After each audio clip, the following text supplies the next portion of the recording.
The house of God is the house of what? Prayer. We have done prayer throughout all this week. Yes, some of them, I know, you just kind of, just wide open your eyes while other people are praying. But some really, really prayed and prayed for those people as well. Today, I want to really make a strong appeal once again. If there is anybody who wants to really make some changes, Holy Spirit come into your life and work in your life about those uncomfortable message and truth. Quite a lot of us ask the same question over and over again. I went to the classrooms and then they were asking, what about this movie? What about that movie? Well, we'll hear more to really get the principles and how we can really think and we can really make a decision together. However, until then, and even through that, for that, Holy Spirit really works for you. And I hope you and I can really invite the Holy Spirit in this week so that we can really make our own decisions in Him. At this moment, I'd like to invite all those, praise and worship team and lead us out into our theme song together. And right after that, we're going to hear from Scott.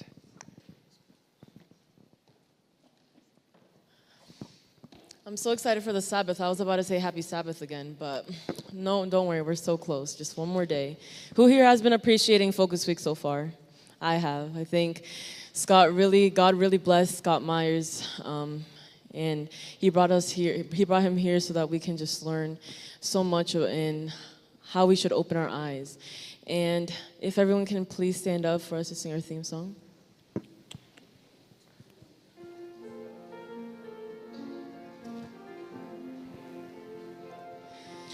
Every day I look to you to be the strength of my life. You're the hope I hold on to. Be the strength of my life. Be the strength of my life. Be the strength of my life. Be the strength of my life. Today,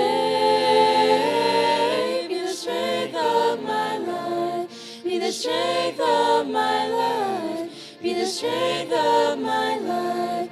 Today, be the strength of my life, be the strength of my life, be the strength of my life. Today, be the strength of my life. Be the strength of my life. Be the strength of my life today.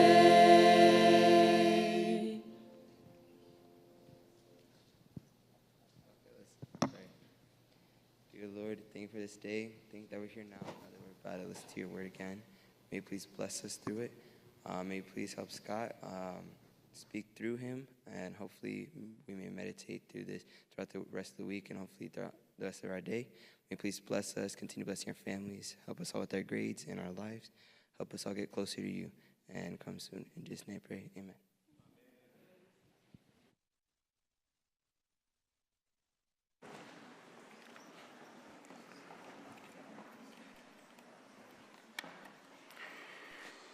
So I brought some stuff for you guys. Sort of.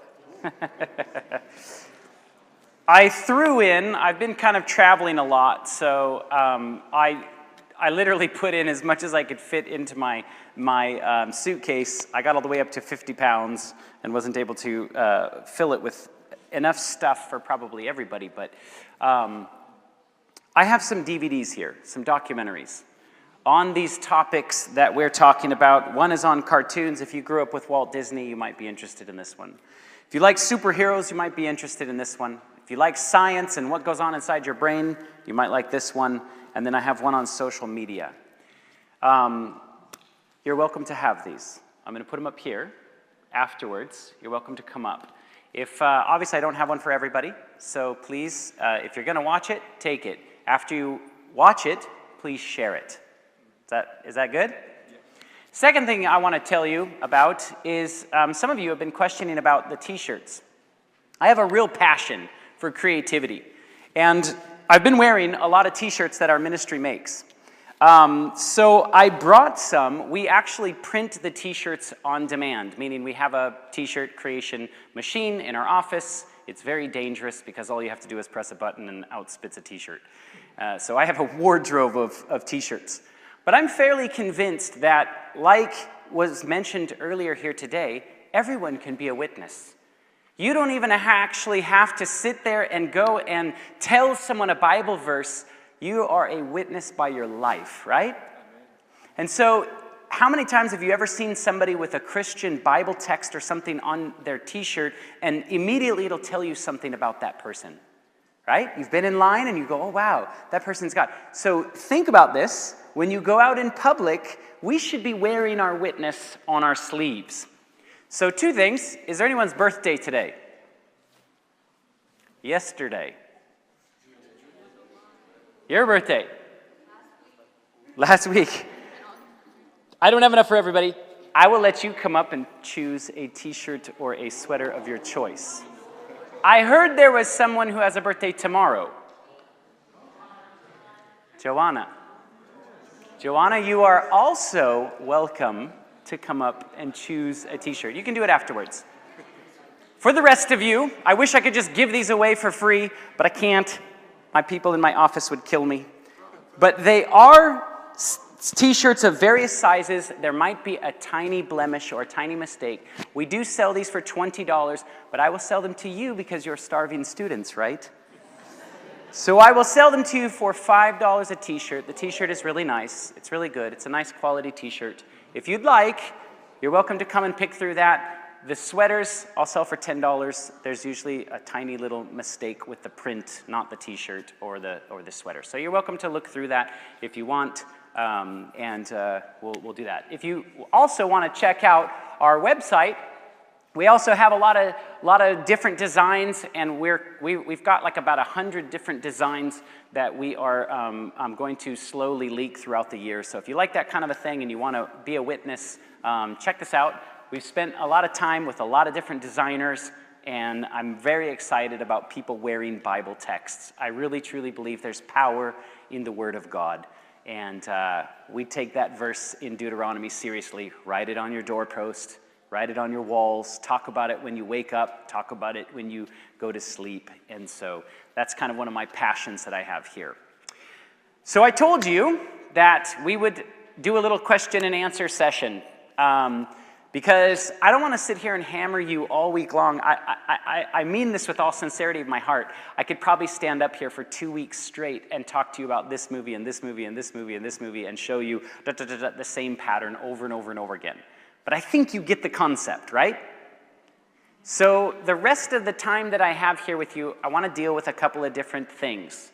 Is it okay if I shift gears tonight and tomorrow, and one session I'd like to talk about video games? Nobody plays video games in here, right? All right. So tonight we'll talk about that, and then maybe we'll talk about social media Friday morning. I just want to give you some good things that I've learned along the way. So I'm opening up the floor for you guys. Do you have any questions that you would like addressed or talked about with the whole media topic? Because I don't want to leave you with questions. I want to leave you with enough information for you to understand the subject. Is there anyone that has a question that you'd like to know?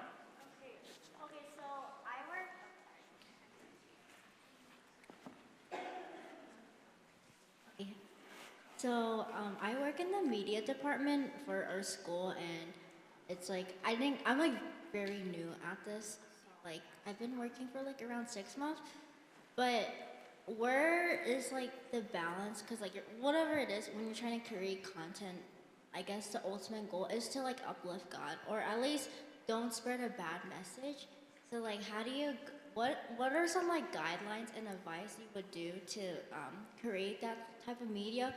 But I think what I personally struggle with is when I try to be creative, it's like I feel like every idea I say is like shut down. Oh no, this is the music's like too beaty, or this thing is like, you know, whatever all that, and I just get so discouraged sometimes because I'm like, I have this great idea, but just for it to get shut down, and I'm like, it would Yes. have just been so much easier if I could just. And I sympathize with you. I don't think every video needs to look like Ellen White. Can I say that softly? I think we live in a world where we engage with media with all different kind of types, and you use certain types of media or certain types of music to produce certain types of energy. If you want to get excited about something, you know what I mean? If you're playing, you know, you might not think that thing is very exciting. And so being a filmmaker myself, you can really influence a piece of work based on the music. So I think there's appropriate times to use certain types of music. There's boundaries there. We don't want to just sit there and make you feel like you're in a club trying to, like, you know, learn about Jesus. But I think there's some boundaries there that we can operate within. And I don't think every story has to be like, you know, the apostle did this and the, you know, Bible said this. And, you know, I think you can teach the principles of the Bible using media in an interesting way. Nobody likes to get bullied. That's just a human nature, right? I don't like it when people make fun of me or put me down. And that's a reality of our world that we live in. People get bullied, even in our schools. And so to make a media production that would maybe promote, don't bully people. Hey, when you see somebody getting made fun of, go over there and stand up for that person. You didn't just say Jesus, but you know what? You did adhere by the biblical principles. So that's what I'm trying to really kind of instill in you guys is train yourself to see the world around you with, does this really seem like it's in line with something that the Bible would teach? Whether it be music, whether it be whatever, is this going to glorify God, or is this going to make fun of or hurt my fellow classmates?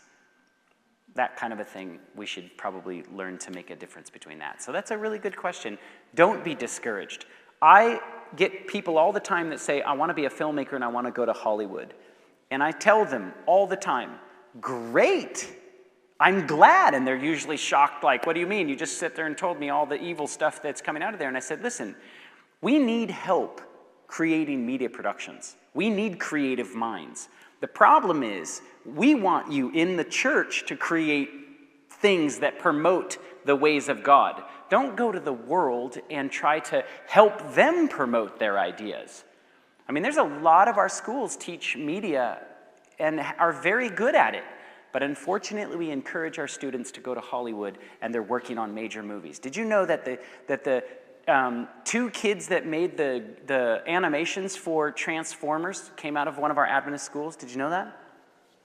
You're fighting for them. I need that help.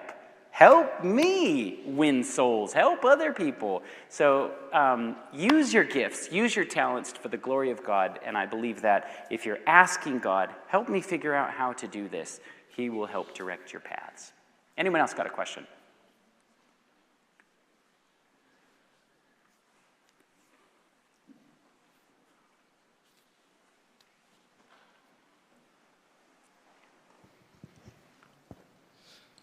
So when I was younger, my parents would tell me, like, they wouldn't exactly forbid us to watch certain movies. There are some things that they would say, don't watch it.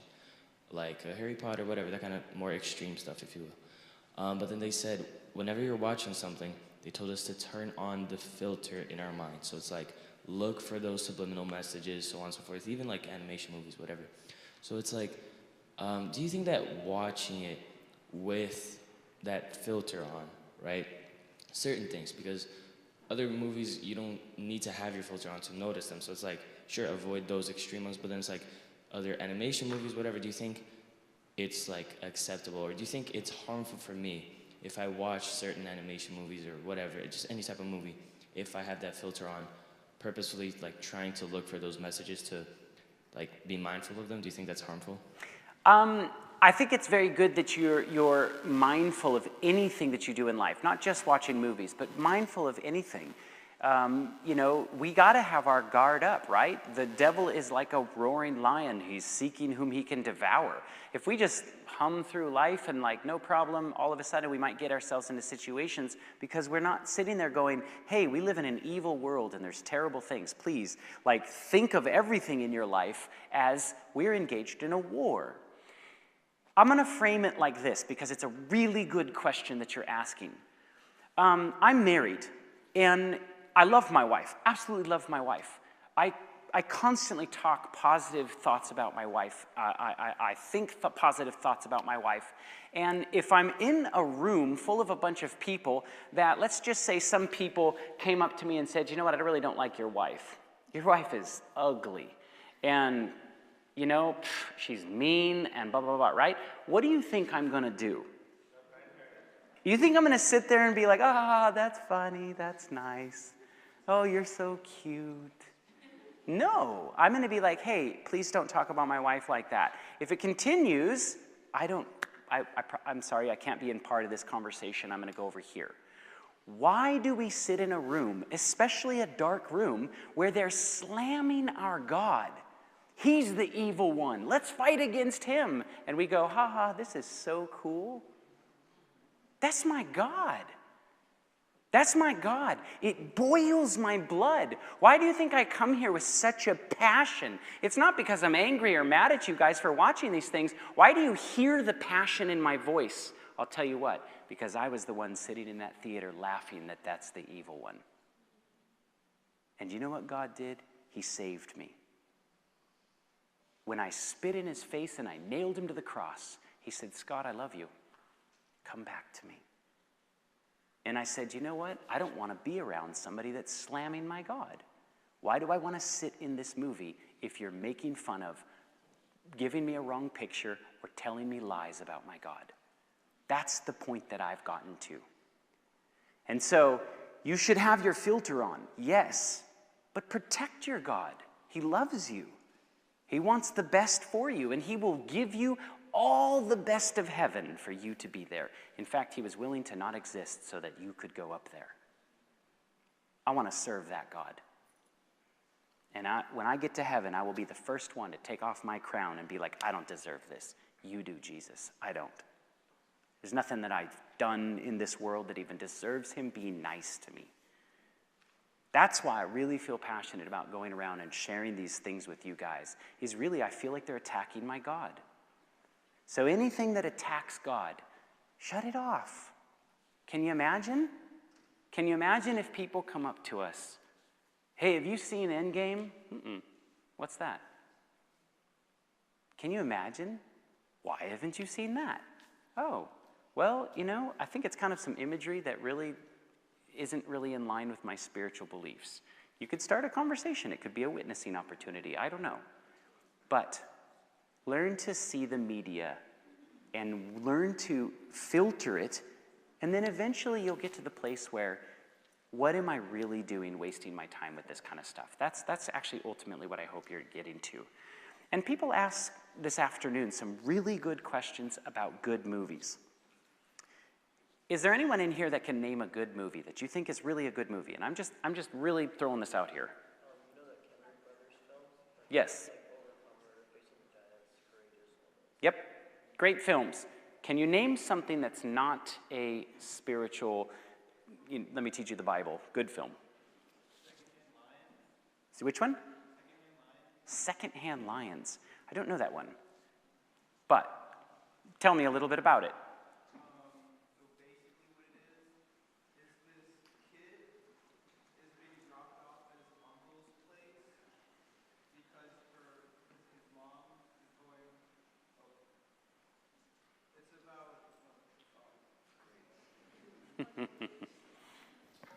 Is it? Okay. There you go. So it's about a kid being dropped off at his uncle's house, and his two uncles are living together. And they're like kind of crazy uncles. They do fishing and like flying planes around or something. I can't remember really. But the only reason why his mom dropped the kid off at the uncle's house is because she knows they have a fortune. But at the end of the movie, the kid ends up staying with the uncles and living a pretty good life. Seeing that maybe money isn't everything, or is that kind of a message that you would learn? Yeah. That's a great message. If it's literally promoting the idea that, hey, he lived with them because he had ulterior motives, but at the end of the movie he realized, you know what, the money's not really the big issue here. I actually love my uncles. I have no problem with that. Those are the kind of messages that I'm saying, like, you know, that seems like it could be in line with my Bible. Son, I can tell. So the movie I'm going to say is A League of Their Own, which is about the world's, like, you know, back when the war was going on, they recruited women to play baseball. And it is about how they all, like, you know, figured out how to play baseball and how they got treated better because back when they started out playing baseball, they wouldn't care. They would make them wear, like, really short skirts and they'd get really hurt. So it's about them pretty much trying to get actual uniforms and playing baseball the correct way and not playing it to make other people happy. It's playing it to make, you know, baseball. And here's a lesson. The value of life, not like let's take off more clothing and make those already skimpy things more skimpy, right? It's like, no, let's actually be realistic about this, and in this setting, put on clothing so that you don't get hurt. That's thinking positively about how can I make the human experience better. That seems like something that would be in line with my Bible. So it doesn't have to necessarily be Jesus this, Jesus that, but it's got to have a concept that's like, is this really promoting something wholesome or good? You have a question? Up. The movie Up. Which one? Up. Up. Ah, completely satanic. I'm just kidding. I'm just kidding. What? I can't listen to this guy. You know, I thought that was really a cute story. I really did.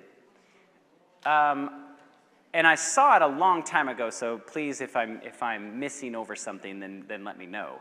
But the idea that when this old man is super lonely, and this young boy comes into his space and they learn to have a relationship together. I think it's sad in our culture that we don't have much more interaction between the elderly and the young.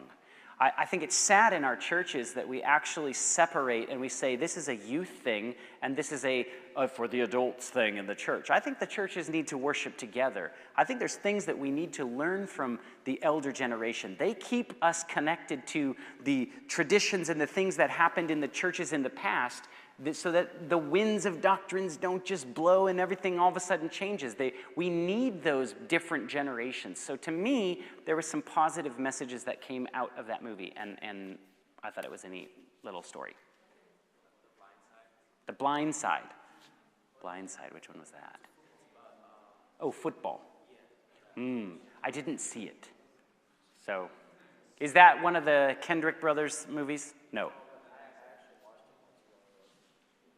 It's really good. Okay. There's a question in the back here. No, the movie, not La Vida Dolorosa. The Pursuit of Happiness by Will Smith. The which one? The Pursuit of Happiness. The Pursuit of Happiness. Yes, this came up in one of the classes earlier. Excellent movie, I believe. One that really, I think, illustrates an idea of, okay, there's not necessarily, he's not doing this because of spiritual or religious reasons, but he has a rough life, and he decides to really buckle down, get a job, and provide for his son, because that's what really matters to him, and help him. To me, that's a noble reason. That's something that we should do. If for whatever life deals you a bad hand, how do you treat that hand and how do you do that? And for someone to really say, I'm going to make the best of my life and give my child the best, to me, that seems like something that would be in line with my Bible. What about Little Women? Little Women. I saw the older version of that way long ago, so I actually don't remember that one at all. It's been a very long time. There's a hand in the back over here. Yes.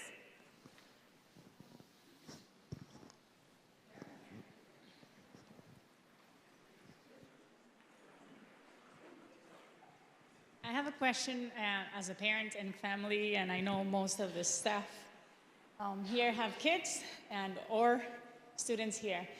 Question, how can as a family, you were mentioning, as adults, we process things differently than what they do. And I know we have a sense of Christianity and what do we believe and all these different ideas.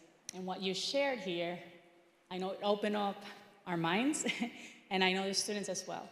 But how can we address this at home in a sense that where they are not feeling Controlled. can I say, well, we do have some control over them, but meaning like at this point we're closing or being so strict about it that now they're turning, and it's that instead of being a positive thing for them, now we're mostly creating some, rebellion or something against or not seeing it the same way because we turn to be more like, oh, you can't. You see what he said, and this is wrong, and this is evil. So in a way that, as parents, we can approach or say or do it, as a family. I know they have a point of view, and I've heard some of them coming and say, I'm still gonna watch it. Or they will saying things like, it's not so bad, I know this is different. Or I have the filter, and I know that is wrong, but that doesn't mean I can't watch it. So how can we interact, as a family with them? So I see this as kind of a two-part question. For you kids, I'll talk to you guys first. You're not kids, you're young adults. Your parents, contrary to maybe popular belief, have your best interest in mind, generally. Okay? We see things, like she said, differently than what you guys see. We see things because of our mistakes, our life experiences, and we're often putting these parameters on your life going, I made these mistakes, so don't make these same mistakes as I made. And my parents, I'm just going to be transparent with you, I'm going to be 100% honest with you. My parents made all of my decisions growing up. I was told how to cut my hair, I was told what kind of clothing I could wear, I was told what kind of friends I could hang out with, I was told where I could go, all of those things. I could not watch television, I could not do this, I could not do that. That's what I perceived my life to be when I was in high school. And my parents made all my decisions for me. And all of a sudden, I got to be 18 years old. What do you think I did? Wahoo! You mean I can go to the movie store and rent movies? I rented stacks of them. Because I didn't know how to make decisions. That was my problem. My parents made all my decisions for me, so the second that I stepped out on my own, guess what I did? Woo! Fell flat on my face. So I'm taking the different approach with my family. I want my children to make decisions. I want them to learn how to make decisions. When they're young, there's parameters that I have to put on my children because they are not old enough or mature enough to be able to make those decisions. So there is certain things in my home that are non-negotiables. You cannot watch this, period. But there are certain things that I'm allowing my children to make the decisions on those things. And as they get older, you get more and more freedom to make those choices. I understand that some of you are not going to believe what I'm telling you. You're going to have to go out and taste the world. You're going to have to experience life as it gets thrown at you. Many of you are going to have those stumbles and those falls. I wish that you would listen to sometimes when adults tell you, don't go down this path because I see that there's danger at the end of this road. So to answer your question directly, as parents, and I'm going to speak to the parents, help these kids make decisions. First and foremost, we have to start opening conversations with them. We've got to talk about it. We've got to dialogue with it. And it doesn't start when they're 17 and a half years old. We've got to start talking to them when you first walk in here. Why do you want to do that? What about that? Tell me about that. You want to watch that movie? Let's talk about it. You did watch that movie. I was preaching somewhere, and my son, I asked the question, who here has seen Frozen? You guys raise your hand. I asked that question to the audience, and I see my son's hand go up. And I went, what are you talking about? Where are you seeing Frozen? At Grandma's house. Got to have a talk with my in-laws. But that's the reality of life. But you know what? My son went and hung out with a friend who was literally asking him to watch a superhero movie. I don't remember which one. Wanted to watch it. Superman, Batman, something like that. And my son goes, you know what? Do you have anything else to watch? Like, I'd love to watch something with you, but do you have something else? And they went through a list of other things that he had, and they chose something different. And my son came home and told me about it. My son is 9 years old. And I went, dude, that's what I want from you, because I'm not going to always be there. So parents, you're not going to always be there. You read the book, Adventist Home. Mrs. White is trying to hammer the concept. Get your children to make decisions as fast as possible and get them to make smart, wise decisions. That's our job. And sometimes they're not going to make those decisions correctly, and they're going to fail underneath our roof. But we're there to help them through that process. I believe it's not a fail-safe plan. Your kid's going to sometimes choose what you want. You need to put parameters on things, but we've got to start talking to our children. Here's what I see. Do you see the same thing? Let's talk about that. Oh, by the way, you watched Endgame. Tell me about it. Did you see anything in it that you maybe didn't agree with? Let's talk about it. And you guys, talk about this kind of stuff. I'm trying to get you to just not mindlessly soak up the things of this world and then move on with your life. Talk about it. Think about it. And to answer your question, no, I hope that you guys don't just want to watch everything so you could point out what's wrong with it. Because when I started in ministry, that's what I wanted to do. I said, I love movies. Wow, I have a ministry that I get to watch movies for a ministry? What a cool ministry. I love this. And the more that I watched the movies, the less I could point out what was wrong with it. And that scared me. And so I immediately went, my sensitivity to it is bad, so I'm going to take a step back, and I'm going to say, Lord, you need to reveal to me what's wrong with this movie and stuff like this. And I kind of had that attitude, and that's the one way. There was a question in the back here. So what about VeggieTales? VeggieTales. Oh boy. There's a reason the tomato's red. No, I'm just kidding. You know, I used to live in a building in Los Angeles with one of the guys that voiced one of the VeggieTales, and he was such an odd guy. But VeggieTales to me is not necessarily a bad thing. I think since Disney bought it, I think Disney owns it now. Yeah, I think. You might have to fact check me on that, but I think so. And since they did, I noticed that they actually removed a lot of the real biblical kind of connections, and they moved the words more into spirituality and, you know, kind of a more watered down view of things. So just be careful of that kind of stuff as you guys get older. Just because somebody stamped this is Christian, it doesn't always mean that it's totally safe. And I don't think that they're going to maybe lead you astray, at least the older ones, but I think sometimes they're kind of mindless, right? And we're watching a copy of a copy of a copy. Get that real story from the Bible. Let's get our kids attracted to actually watching and reading the real stories. In the back.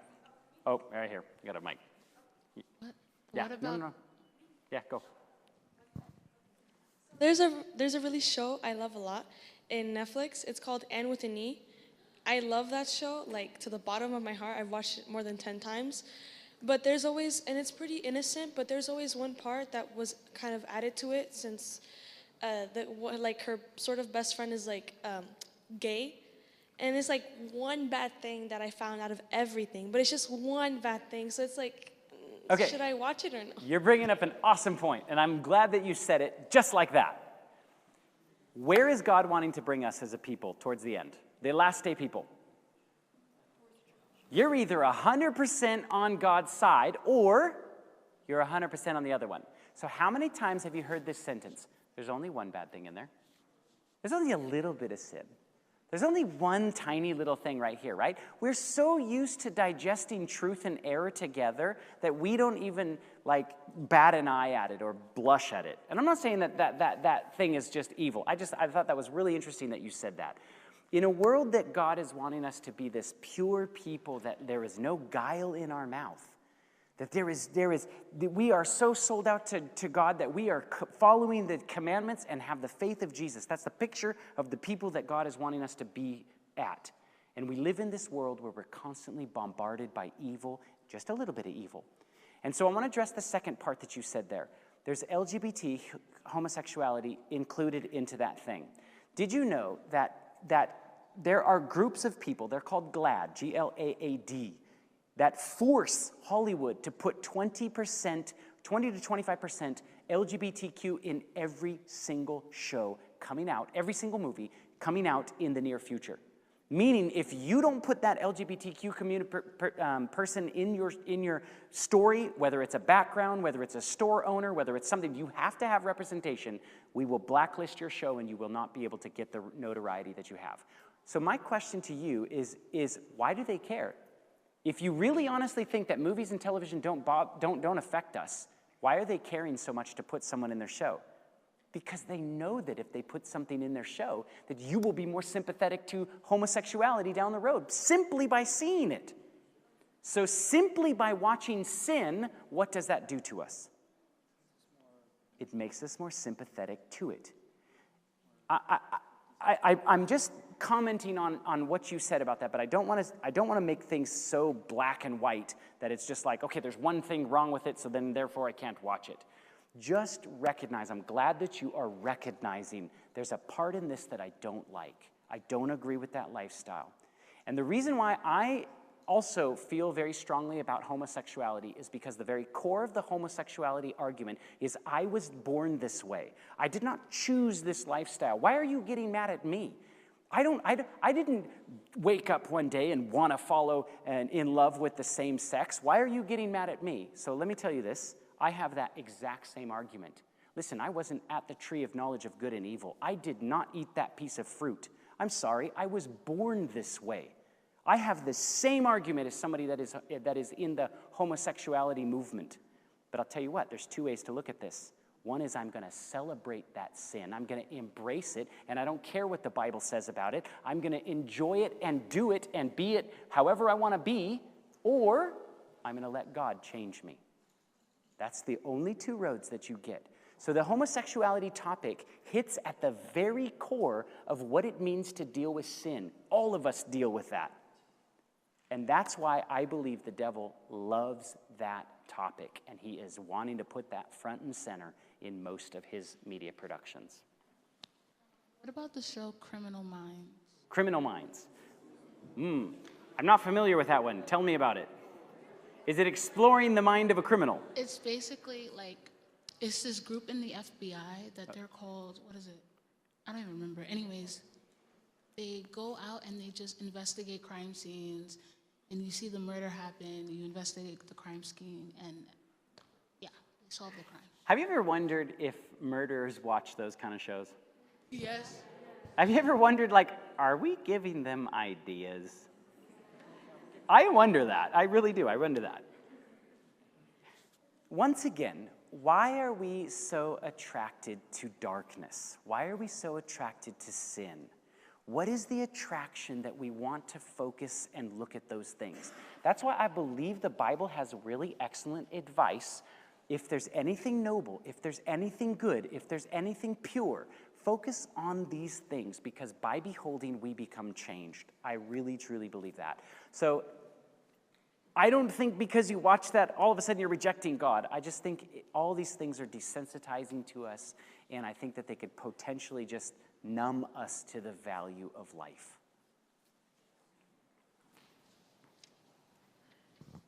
By the way, tell me if we need to keep going.